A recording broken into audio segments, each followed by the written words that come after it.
Boa tarde a todos. Obrigado pela presença. Meu nome é Vitor Ferreira, eu sou repórter da Globo News. Eu falei das outras 3 vezes aqui, então se alguém esteve aqui e vai ouvir de novo, desculpe, vou ser repetitivo.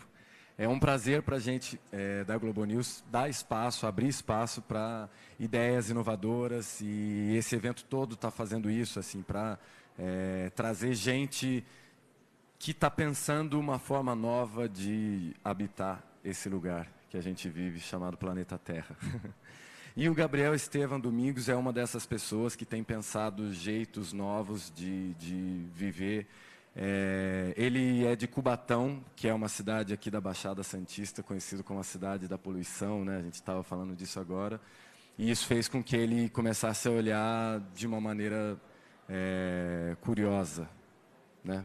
Querendo fazer algo diferente para o meio ambiente. Ele criou um aplicativo que você pode baixar e calcular, por exemplo, a quantidade de emissão de gás carbônico que a sua atividade do dia a dia gera, e pelo próprio aplicativo você pode encomendar o plantio de árvore e zerar essas emissões.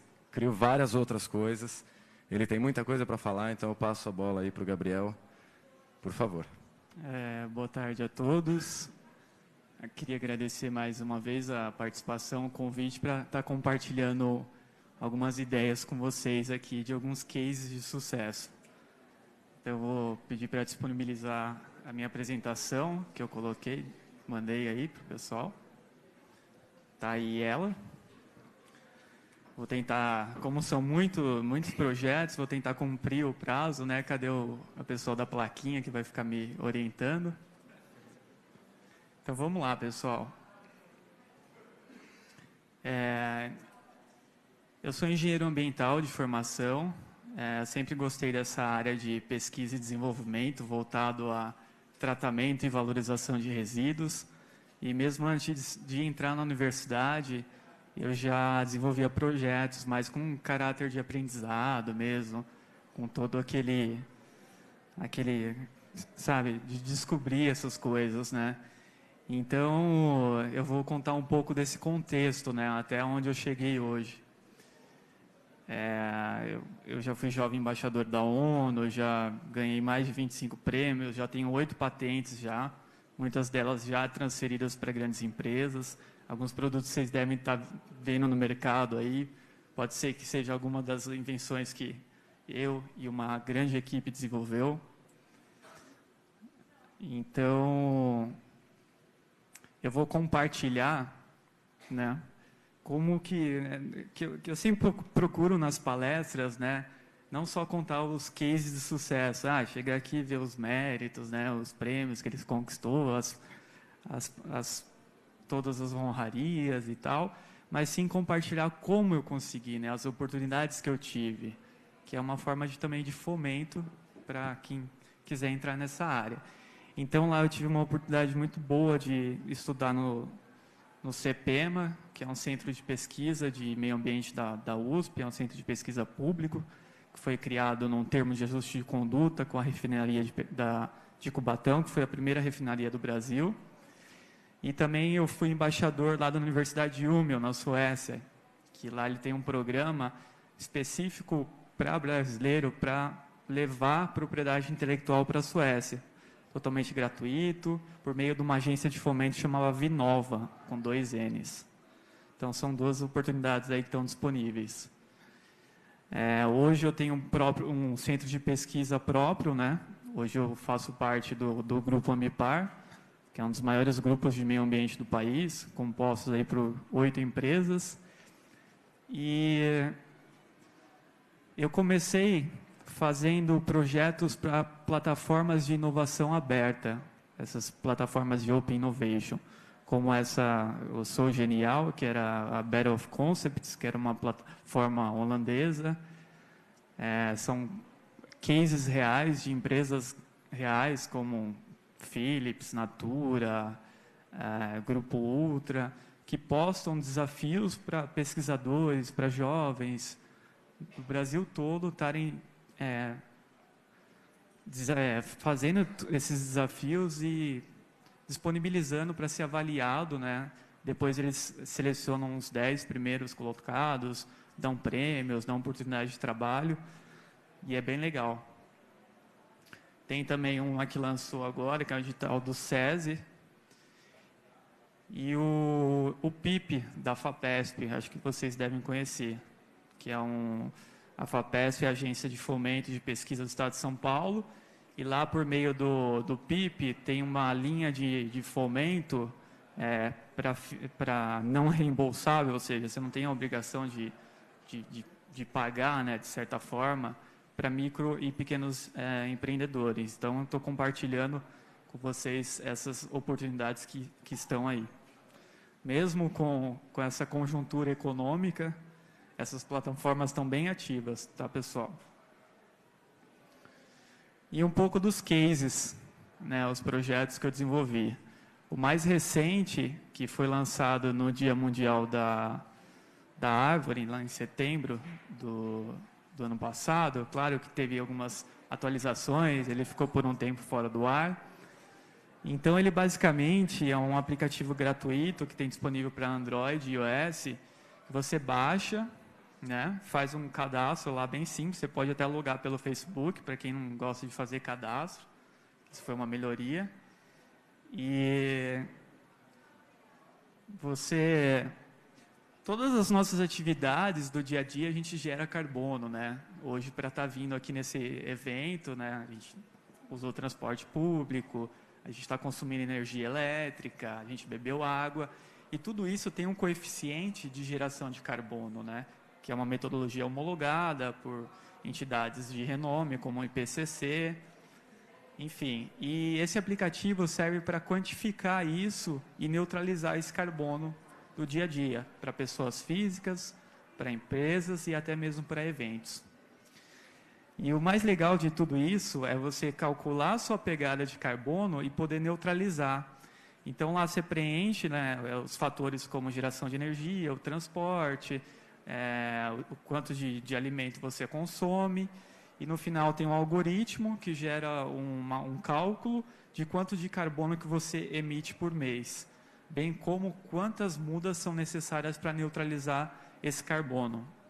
E aí fica facultativo a pessoa plantar, já que ela vai saber o quanto de carbono que ela está gerando, ou então a gente cobra uma taxa simbólica, né, e faz o plantio dessa muda para a pessoa. E o mais legal de tudo é a interatividade que a gente tem com o usuário, né, porque a gente planta, você pode escolher até o local de umas áreas mapeadas, que a gente tem áreas degradadas, você escolhe o tipo de muda, né, que tem que ser muda nativa, e você pode rastrear a sua muda, né? Se um dia você quiser conhecer, a gente vai dar coordenada geográfica, vai colocar fotos e vai mostrar a evolução dessa muda. E cada uma delas recebe um chip, um QR Code também. E quando você for lá, quiser passar a ver a sua muda, né? No lugar de caçar Pokémon, você pode ver a sua muda, caçar a sua própria muda. Então, ele é bem simples. Você faz o download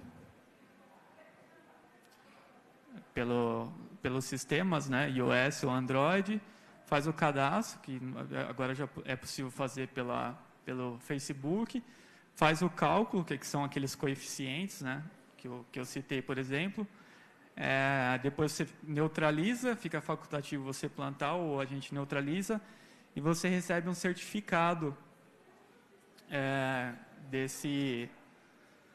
dessa neutralização, assinado por um profissional qualificado, que lá vai estar a espécie nativa, onde ela foi plantada.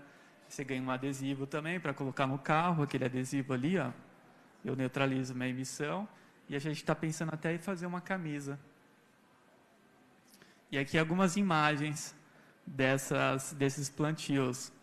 E é bem legal que a gente faz uma parceria com a sociedade, leva voluntários.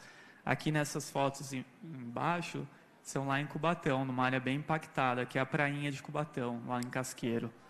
Já aqui, essa daqui é aqui na Avenida Pacaembu, próximo ali da Paulista, perto do estádio.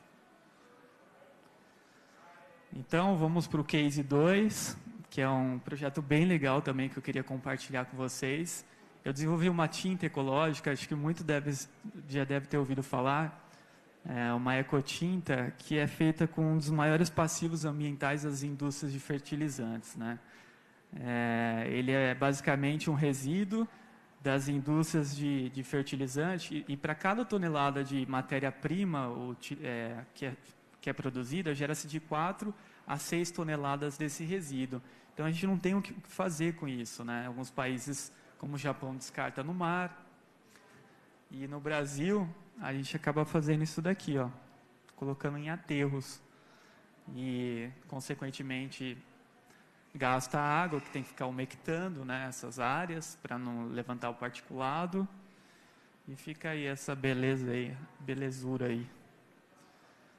Aqui algumas iniciativas que já foram feitas para correção de solo. O Centro de Inovação lá de São Carlos fez uma cerâmica, da Unicamp fez uma vigota.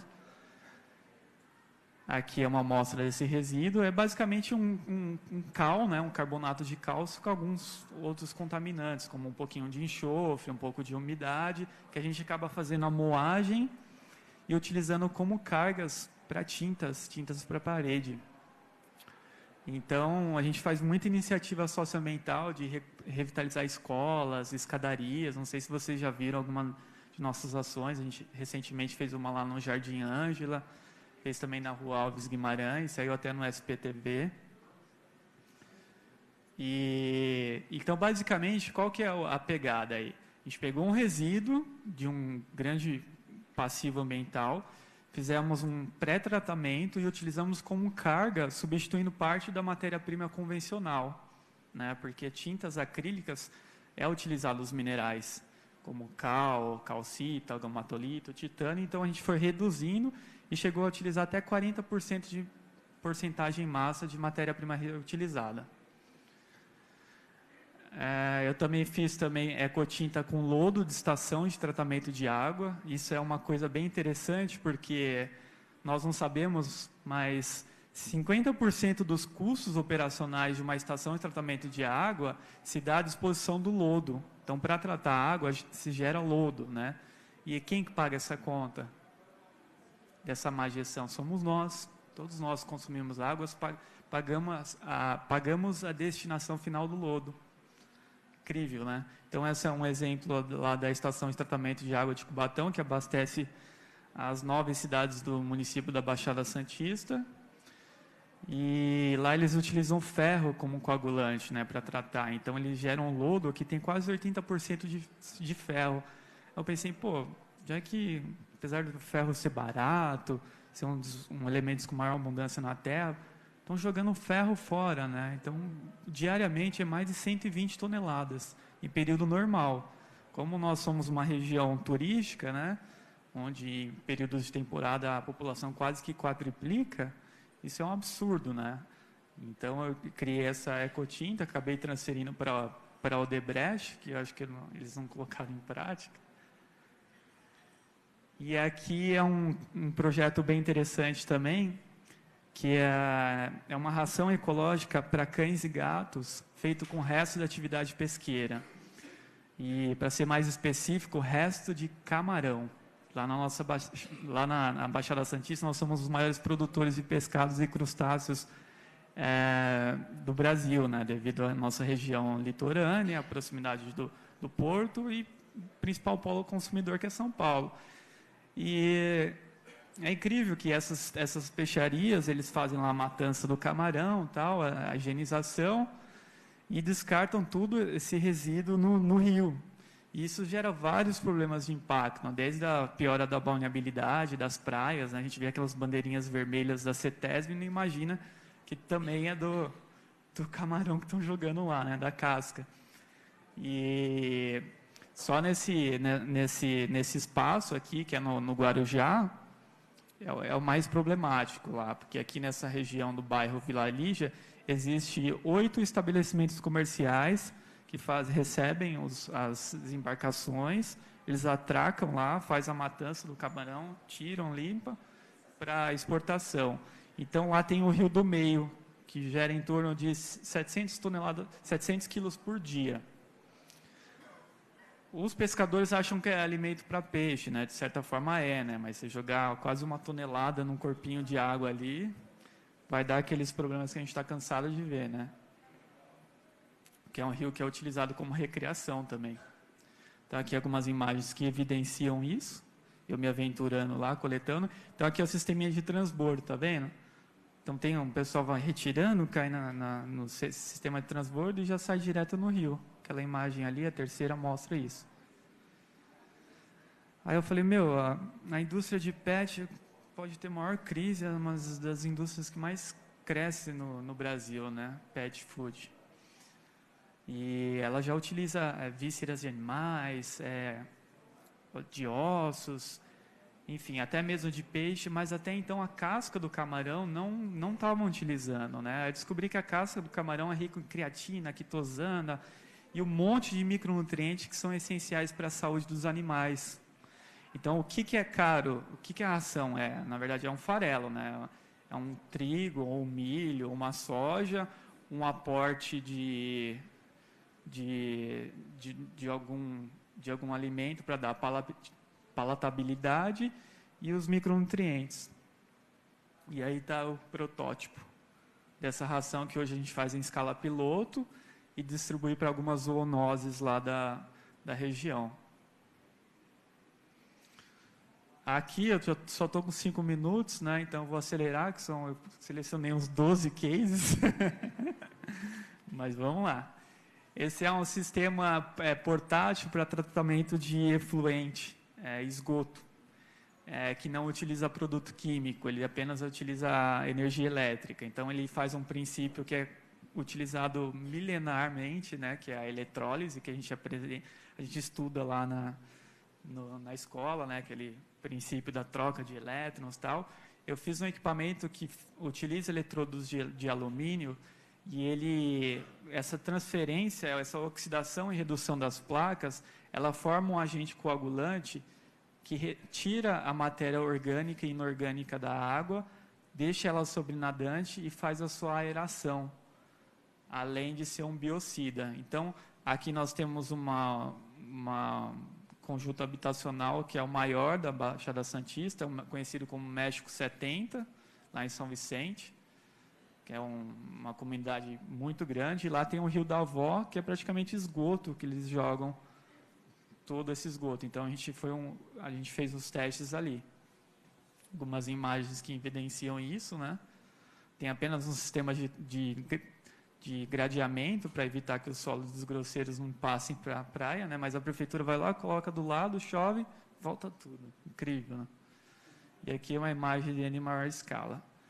Aqui é um case que a gente fez para indústrias de cosmético, não posso citar os nomes, mas são os maiores players de cosmético. Então, lá, eles sobram aquelas toneladas de creme, né?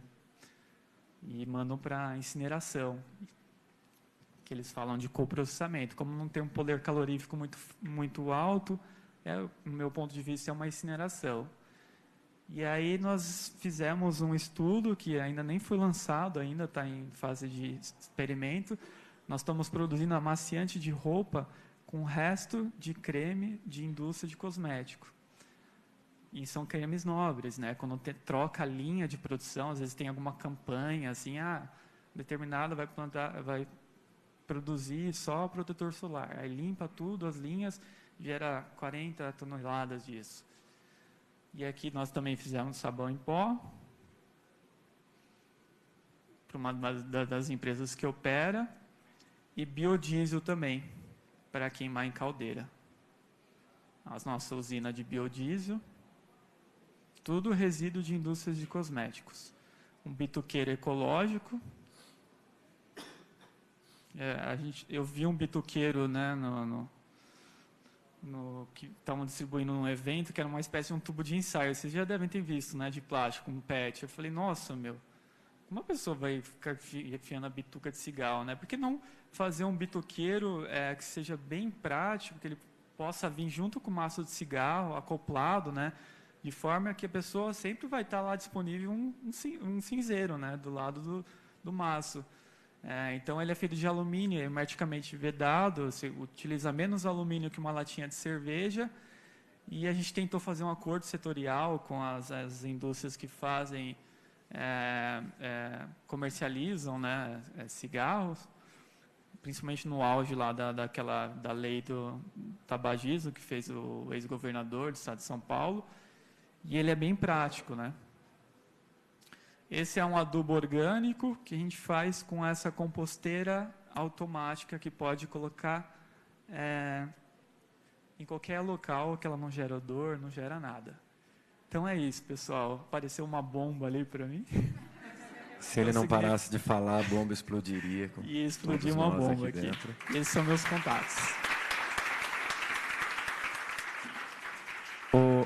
Gabriel, você tem 29 anos e você mostrou aí uma quantidade imensa de projetos que você fez ou liderou, né? Imagino que tem outras pessoas que trabalham contigo. O que você acha que você quer fazer ainda e o que é possível fazer ainda nessa área?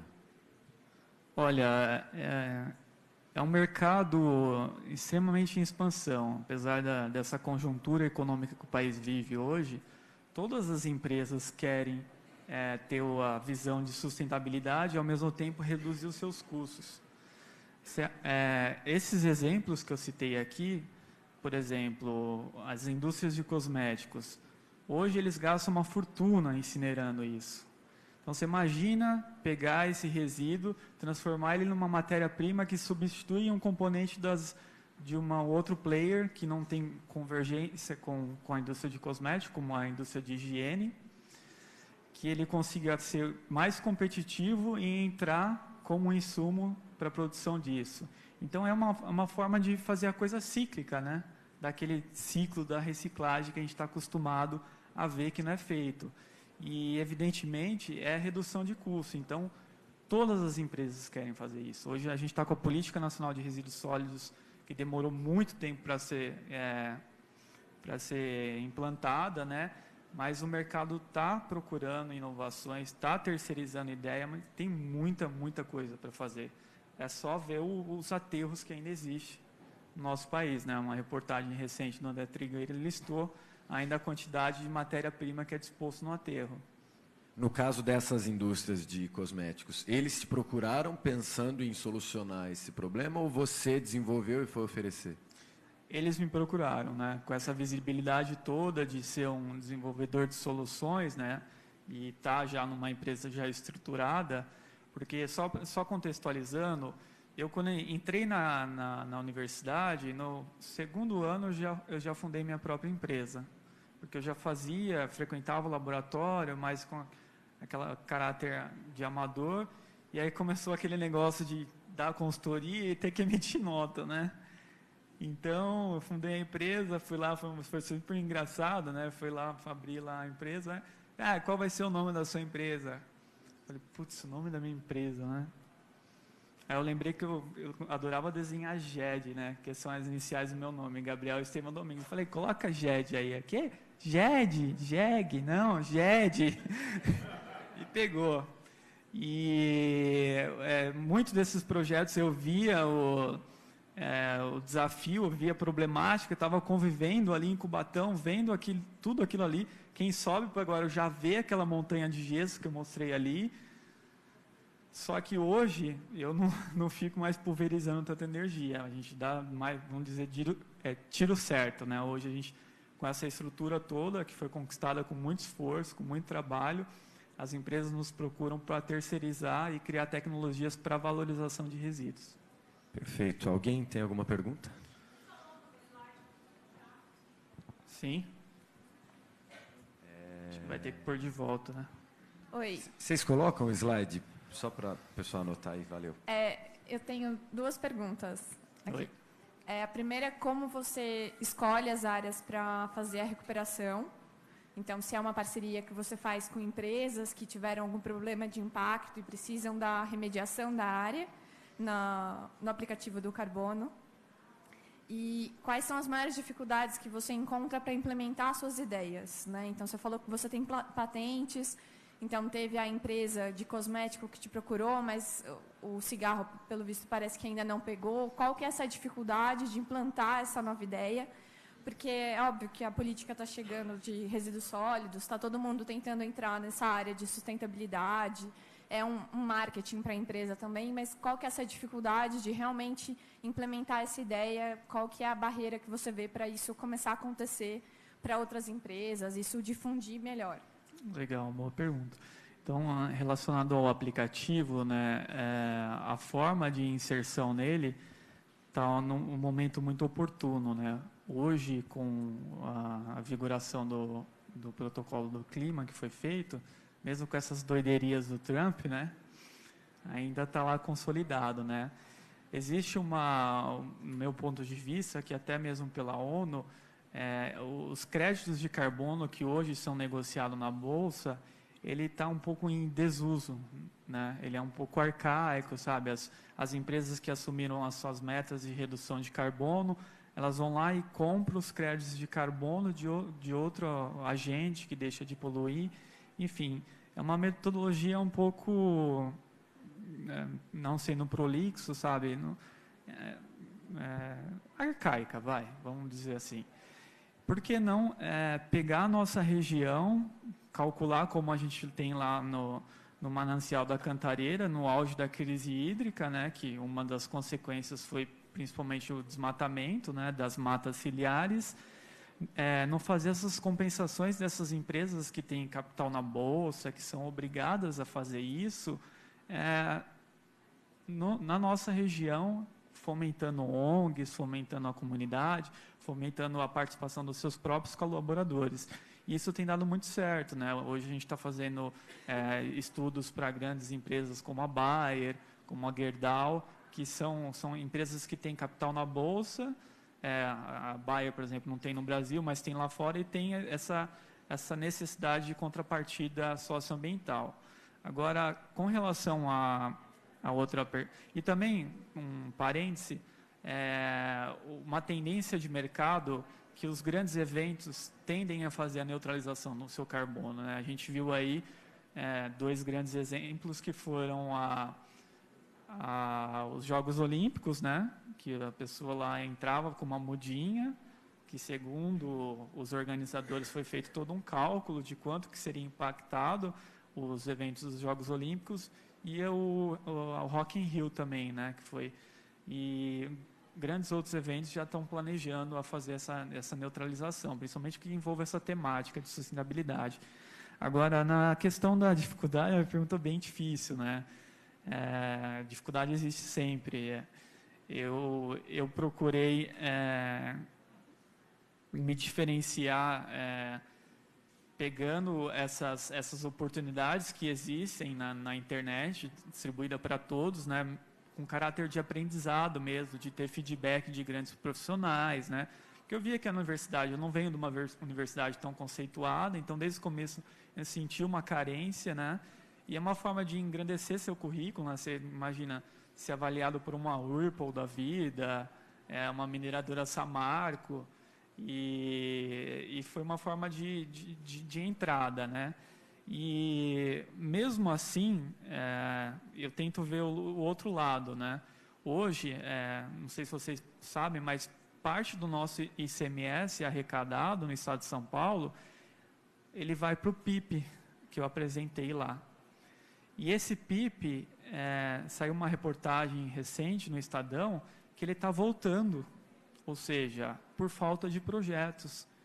Então, o governo fomenta um programa que é para aumentar a competitividade no estado de São Paulo, aumentar a arrecadação, aumentar a inovação, mas existe uma carência de falta de projetos, uma coisa totalmente irrisória, né?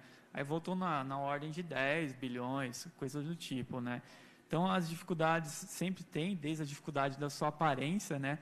Uma pessoa jovial, você chegar lá para um monte de engenheiro, querer mudar o processo dele e falar, pô, esse moleque aqui lá de Cubatão veio aqui mexer no meu processo, né? Cara com mestrado, doutorado e até mesmo, enfim, dificuldades que sempre vão ter. Não sei se eu fui bem objetivo. Temos tempo para mais uma pergunta. Quem... já está, ok. Ainda com relação ao aplicativo, quando a gente adere a esse aplicativo, a gente gera várias informações, né? De consumo. Com essas informações a gente consegue saber quanto de emissão de carbono, em média, um cidadão de determinada classe social consome. Como é que vocês tratam esses dados e o que já foi feito para melhorar os hábitos em termos de educação ou de projetos com essas informações que vocês obtêm com esse aplicativo? É bem interessante, porque depois desse aplicativo tivemos que criar um novo aplicativo só para gerenciar as informações, né? Para ver o crescimento, né? Então, de mensurado que nós temos, hoje nós temos mais de 2.000 downloads, né? E ele teve mais de 4 atualizações, que desde de uma interatividade muito fácil, com que as pessoas consigam preencher essas informações, ou seja, tem lá um pontinho de interrogação, quanto que eu gasto de energia elétrica? Aí a gente coloca lá uma ideia, uma média do IBGE é de X kWh por habitante, né? Então, consumo de água, quanto que eu gasto de água? Então a gente coloca uma estimativa, claro que muda devido ao perfil socioeconômico, né? Tem uma variância alta, mas, assim, hoje já foram feitos 4 mutirões de reflorestamento, 2 em Cubatão, que é uma cidade emblemática, e 2,5, mais ou menos, esse meio depois eu futuramente posso explicar, foi no sistema da Paiva Castro, que é um dos principais reservatórios do sistema Cantareira, né? Que é uma área de mata ciliar que estava degradada. Então, isso gerou em torno de cerca de 3.000 mudas já plantadas em pouco menos de um ano, né? Tirando as fases que o aplicativo ficou fora do ar por atualizações. Então, eu acho que é uma coisa relativamente assim, boa, né? Porque, apesar das entrevistas, como agora, assim, a gente vai ter um boom de download, né? Mas ao longo do tempo, que eu posso compartilhar com vocês são esses dados. Bom, nosso tempo chegou ao fim, infelizmente. Queria agradecer imensamente por você ter aceitado o nosso convite, Gabriel. Obrigado pela presença de todos. Está chegando ao fim o Festival Globo News Prisma. Vocês conseguem encontrar todas as palestras no nosso site, no site da Globo News. Tem muita gente interessante que falou ao mesmo tempo, então se você estava aqui pode assistir a palestra do outro e tal. Gabriel, obrigado. Obrigado a todos.